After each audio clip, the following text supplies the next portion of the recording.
ఇలాంటి నాకు జీవాన్ని పోసి కళలాంటి బతుకు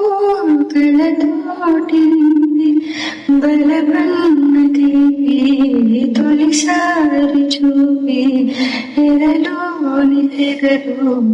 అడుగంట మాపి